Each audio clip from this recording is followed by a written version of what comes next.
Introducing Alex Hansen.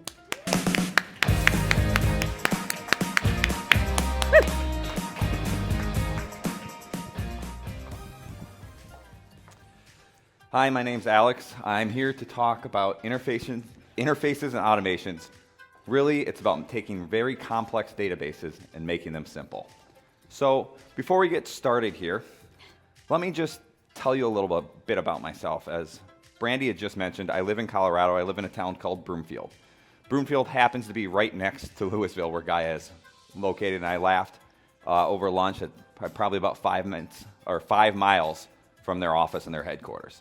Currently, I am the director of IT at DMC Global. DMC Global is a holding company, and we have 3 distinct business units. The first business unit uses explosives to take 2 dissimilar metals, something like steel and nickel. We put them together and we blow them up. And it causes a weld between the steel and the nickel and causes the metals to stick together. And that would be used in something like building a tank where the inside is nickel, so you have you'd have a corrosive liquid in there, and the exterior is steel. And that gives you the strength of steel and the corrosive abilities of nickel. The second business unit is a business unit called Dynergetics.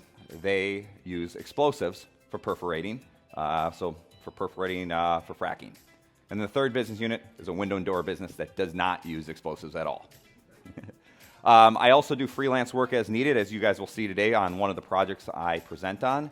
And I am an evangelist of low code and no code. Part of my goal at my job and in my freelance work is to hand off projects and products to the businesses that they know how to use. No matter how complex the databases are and the code behind the scene is, it is to hand off something that is very simple, clear, and easy for them to use. So, as we get going here, I'm going to talk about an app today. When I say app, I don't mean Airtable apps. I don't mean the apps that we've been seeing presented today. I mean an app on your phone, something you download from the App Store. But when I say interface, I do mean the Airtable Interfaces, and I'm talking about using that Airtable Interface Designer. So, I'm here. I hope you guys are all here to figure out why interfaces, why use interfaces at all. So right here is an image of one of our databases that we've built. As you can see, there's a lot of interconnectivity between all of the information. And handing this off to a user can be very confusing and kind of make them feel like they're holding a grenade or an explosive in their hand, that any time they could click the wrong button or do something wrong, and the worst thing they'd want to do is accidentally drop that and all the data be gone.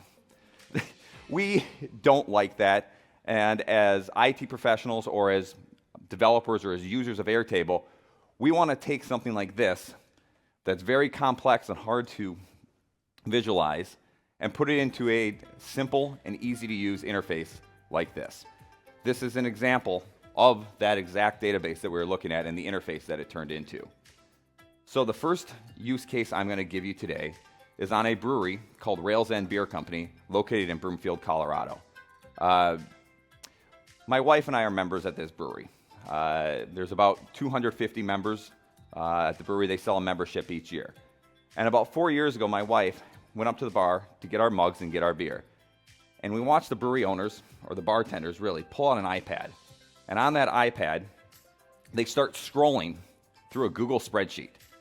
And the whole point of that Google spreadsheet was somehow they had to track how many times you had been there, because every 10th visit to the brewery, you get a free beer. So we're watching the bartender scroll, find our names, and then scroll again until find the date, and then manually input the date into the spreadsheet. And then, it's my 10th visit. I'm going to get a free beer as my next beer. Well, now they got to pull out the iPad, scroll, find that free beer that I've unlocked, and it may be my first free beer as shown here, or it may be way down the line. It's a lot of work for them, and it was causing a lot of errors, and it was causing a lot of pain. In fact, they have some members who, as of today, so it's middle of October, have been there over 200 times this year. That'd be a lot of scrolling. My wife looked at them and goes, my husband, he'll just go build you an app, without even telling me that she did that. So what that app turned into was this. This is a mobile app that we developed for Rails End Beer Company. everything that's in the app, every tab on the bottom of this app, whether it's events, food trucks, or the check-in screen like we're seeing today, all runs off of an Airtable database. The user can go into that app, and when they arrive at the brewery, they can click on check-in, and it'll check them in saying, hey, I'm here. But what happens if they forget to check into the brewery? What happens if they're drinking too much beer and they just didn't ever do it? It can cause a problem for the users or for the bartenders to go in and check people in later. Right now, to run this app, it takes 107 fields across 10 different tables. And that's a lot to hand off to someone who's not technical, to a bar manager, and say, hey, if you have a problem, here's how you fix it. And what they had been doing was calling me saying, hey, help me fix this, help me fix this. And that database looks just like this. It's the database I used at the original example here. And what we did is we took that database and we turned that database into something like this. And the point of what we're looking at on the screen here is at the top of that screen, or at the top of this interface, they can go through and choose the member's name. They know the member's name, they can choose the member's name and select it out of there, and they can go in and see the next option they have is they can go in and add a date. Had they visited? And they go in and just choose the date that they were there, and if it happens to unlock a reward, it runs an automation from Airtable in the background that unlocks the reward that then shows up in the user's app within 20 seconds. If they forgot to redeem a reward, as you can see here, there's rewards on the screen. It tells you when I earned them, and it tells you some of them haven't been redeemed. They forget to redeem a reward, they just go in and put the date in that it was redeemed, and it reflects in the database, and it reflects instantly in the user's app. So we took something that was like this and transitioned it into something like this. Made it a lot easier for the brewery and made it a lot faster. But that's not the only thing that we're using Airtable for at Rails End Beer Company. When you are running an app on your phone and you're a brewery, you want ways to connect with your users, or to connect with your drinkers, really, is what they are. And we built a phone app, so why wouldn't we build push notifications out of Airtable directly into their mobile phone app? So we went out there and I built an interface for them. They can go in and put in what they want their push notification to say, and who do they want to send it to. So in this example, it's a new beer release, the Super Juicy IPA, 6.7%. Come grab your free pour. At Rails End, on the first day of a new beer release, you get a free pour of that beer. But they want to make sure they only send that to the members. So you can see that on this, they've selected send to members. Because we use a button to send this push notification, we added a checkbox there, just as a fail-safe that says, yes, I am ready to send this. So they check that box that says send now, and then they tap on this send message button, and up on your phone pops this. The push notification, directly as it was built in Airtable, sent through an automation to one signal that sends a push notification to your device. So that's all well and great, but the brewery owners, they need something out of this too. And as you guys know, Airtable's very good in interfaces at building dashboards. So some of the dashboards we've built for them show how many items have been redeemed and how many items have left to go. Previously on that spreadsheet, they never had any idea of how many free beers they were giving away, how many free crowlers they were giving away. But now they can see how many they gave away, and they can make sure they have enough crowler cans in stock as it gets towards the end of the year, as people come in at the holidays to redeem their free crowlers, and they have all of that data at their hand. We are also working on deploying right now AI to better predict on when people redeem items, so that we can make sure the brewery's properly staffed and that they have the proper items and the proper beers on tap for people to redeem against. So that is what we've done for Rails End Beer Company. That's my freelance work and something just as a passion project for me. But I have a real job too. And that real job is at DMC. Well, this slide didn't work very well, but that's okay. So I'm going to start at the top here. So DMC, we created a new product release system there. Previously, the product release system that we had was running on Windows Server 2000, which we had to get rid of. It was out of date, we were having security concerns, and we couldn't update the app, or we couldn't update the server any longer because it was outdated, and you know how that goes. So they came to me and said, we need to build a new tool at a very low cost that is very flexible and can solve our needs. And I said, great, we're going to use Airtable for this. And so I went in and built this. When I put this together, it's only 2 linked tables. Unlike the Rails End one, which has 10 tables, I'm only using 2 linked tables for the majority of what we built on this interface. The process table that links to the people table. The people table just contains names, emails, and roles, and that links into the process table. However, we have the maxed out number of columns in there of 500 columns. So every time I need to go and add an extra column, I go, crap, what am I going to do? Because I'm at the limit and I get an error. However, that hasn't been too much of a problem, but think about if you were a user and you were scrolling through a database with 500 columns. You would feel like this, that any one click you make could cause an error and bring the whole system down, and then they're bothering me to recover the system, which, as I talked about my low code and no code, that is not what I want to provide to any of our users. So what I went and built was 50 interfaces that are all linked together, as we'll see in these next couple of slides, and 35 or 34 make scenarios for integrations to push and pull data, as well as give the users the ability to have a very seamless experience when they're using the database tool. So here's what part of that new product release system looks like. This is what we call the dashboard interface that we've created for them. As you can see, I am showing myself as a user where my role is SAP. So I log in the morning and I can see exactly what tasks I have to do. I have 4 tasks for SAP master data, and I have 1 task just to release to SAP. Well, because I'm an SAP, this is my role, I'm going to take the easy one first, which is I need to release this product into SAP. So I click on this button here. That takes me into this interface. But before we dive into what this interface does, I'd like to point out on the left side of this screen here, where I've got this highlighted, that in the Open Task menu, we still only see 4 interfaces. I created 50 interfaces for them, but we only display 4 at a time because they can go from the dashboard, which shows them their open tasks, and takes them to the right place at any time. It prevents the users from going to the wrong place, and it prevents them from having confusion. When they see a number 1 or they see a number 4, they click on that Edit Items button, and it takes them to the right place. Now, this user, and in this example, all they have to do to release this is click on Release in SAP, because they've already done the previous setup work at the SAP master data. So they go release it in SAP, they say, yep, I'm done, and the task completes. But now let's say what happens when they click on SAP master data edit items. What shows up here is you can see the button is changed from release in SAP to acknowledge. And next to the button is a different icon. And the reason for that is we wanted to let the users know that when they release an SAP, they have no actions to accomplish anymore after clicking on that button. However, when they click acknowledge, it opens up a new tab. And within that tab, they can fill in any of the information that they want to put in there, such as part numbers, so that when it's time to go release it in SAP again, the part numbers are already in Airtable for them to see, and the part number is available for anybody else to see.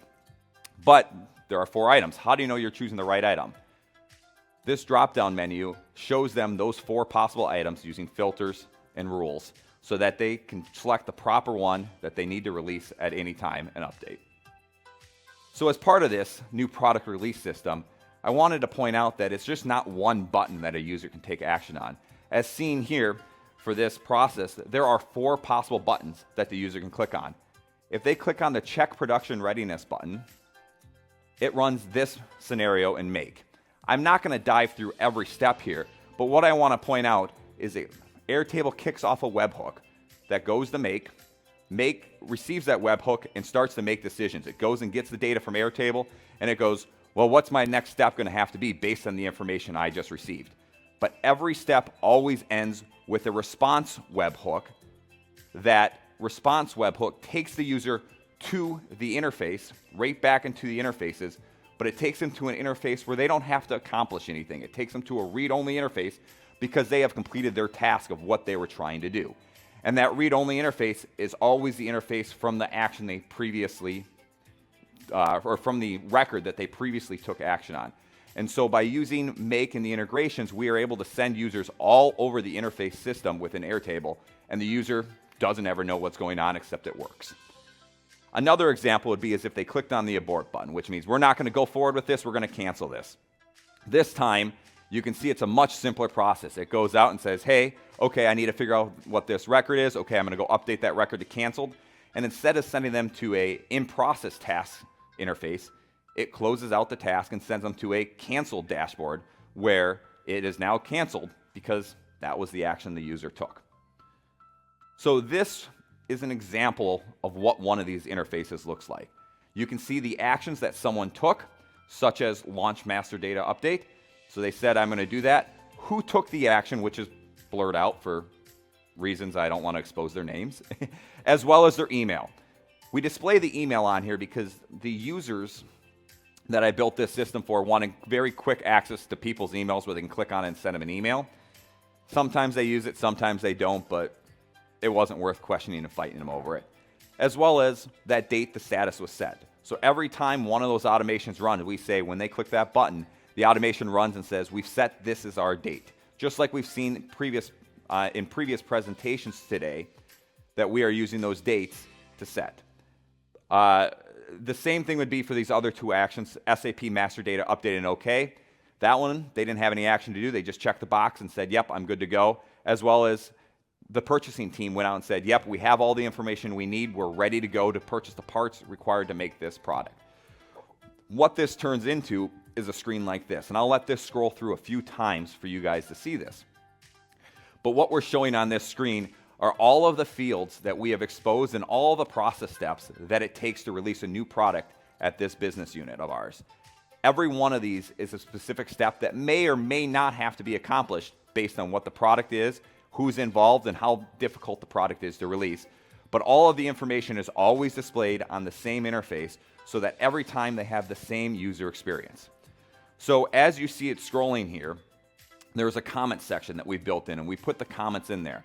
And the reason we put the comments directly into the interface was, as you guys have probably experienced when using Airtable comments, that you have to open up the individual record, and then the comments appear with some of the other actions, and it can get very cluttered very quickly, and you have all the fields on there, whether or not they're applicable to you based on the view you're looking at. By putting it directly in the interface, at the top, the users can comment back and forth, they can tag each other on it, and all of the information for this new product release is now contained within the interface and within that data record.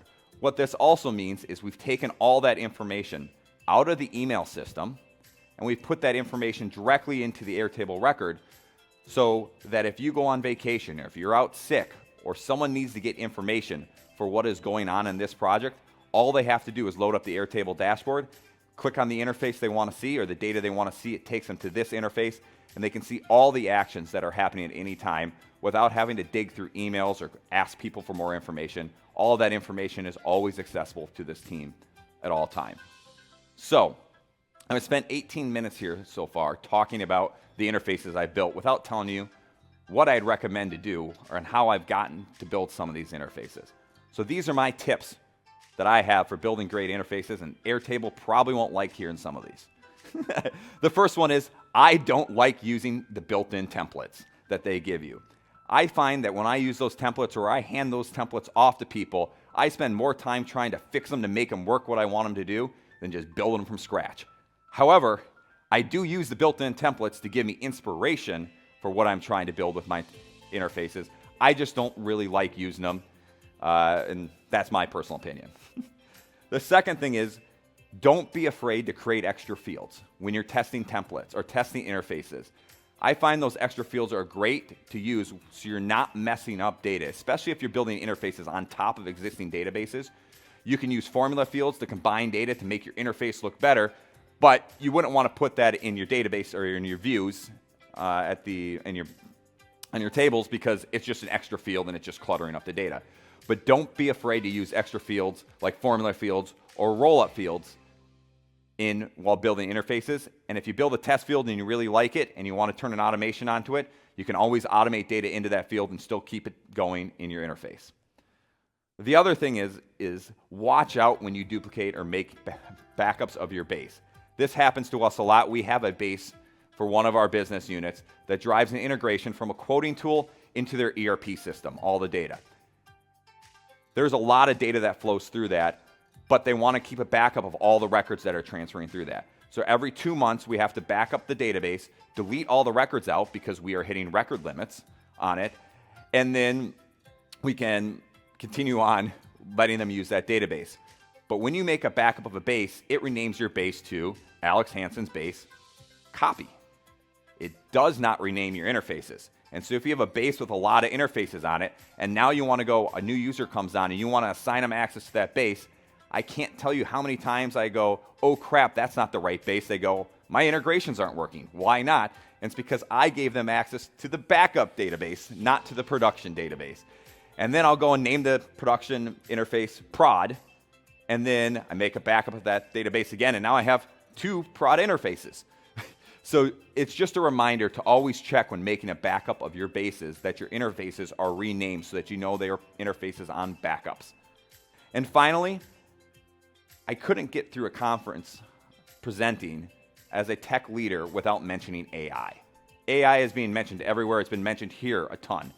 I said ChatGPT is your friend, but really any AI tool should be your friend and you should be using it to help build stronger databases, stronger scripts, stronger interfaces. Ask it questions. It will give you information back. I can't tell you how many times I will put something in there and it spits something. I go, no, that's not what I want. I go, you're wrong, ChatGPT. And they go, oh, I'm sorry. Here, let me fix that for you. It's a great tool to use, and it's a great piece of information that will really help build your bases and your Airtable usage. So, in summary, why use interfaces? We are trying to prevent this. We want to go from this and putting that explosive in our hand of our users and take it to this. And really what it is interfaces work well. I mean, they work for businesses such as Rails End Beer Company, a small locally owned brewery in Broomfield, Colorado, or DMC Global, a publicly traded company, also happens to be in Broomfield, but on 2 different scales, 2 different plans, but they work the same and the goal is the same. So I'm going to open this up for questions here since I have a little time, but feel free to reach out to me. Connect with me on LinkedIn. I'm surprised I'm the only one who's thrown this up here today, but this is a community. We are a community here. Feel free to send me a connection on LinkedIn. Feel free to send me an email if you have questions. Feel free to reach out to me at any time, but we have 8 minutes here. Are there any questions? Anything I can answer?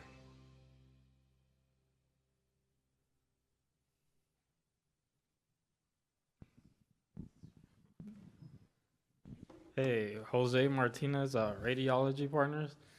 I just wanted to know how you're handling the user auth for your app. For my app? Yeah. That's a great question. So for the Rails End Beer app, right? Yeah, so the user goes in and they log into the app by putting in their mug number, their email, and then we send them a authorization code to their email that they can then input in, and that authorization code is generated randomly in Airtable for them. And for the most part, the app only allows you to check yourself into the brewery. It doesn't let you redeem anything. We're not giving anything away in the app. So user security isn't a huge concern on that one. And we use Airtable to run all of that information. It's all stored in that one database.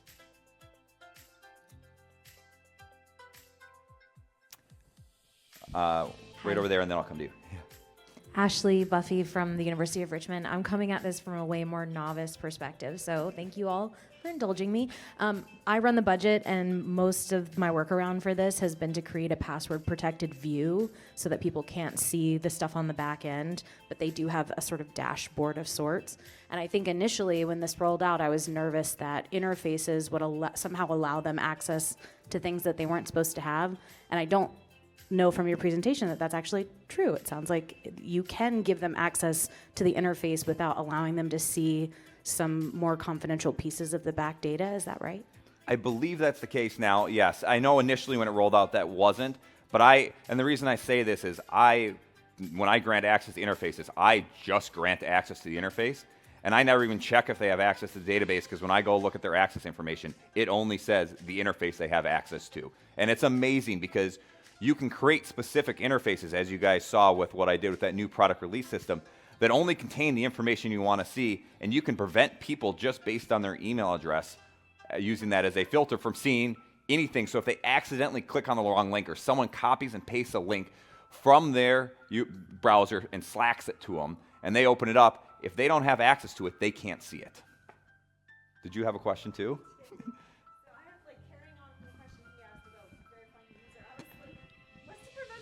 What's to prevent me from sitting at home and being like, check in?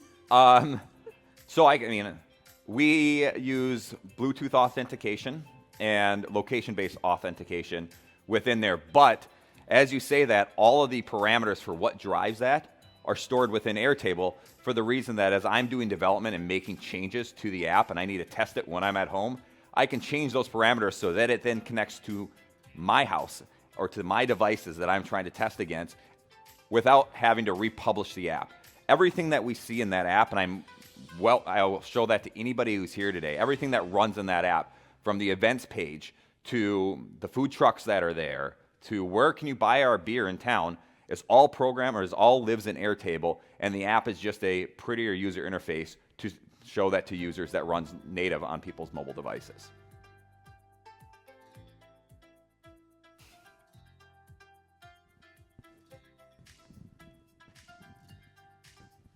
It's Nick from University of Toronto.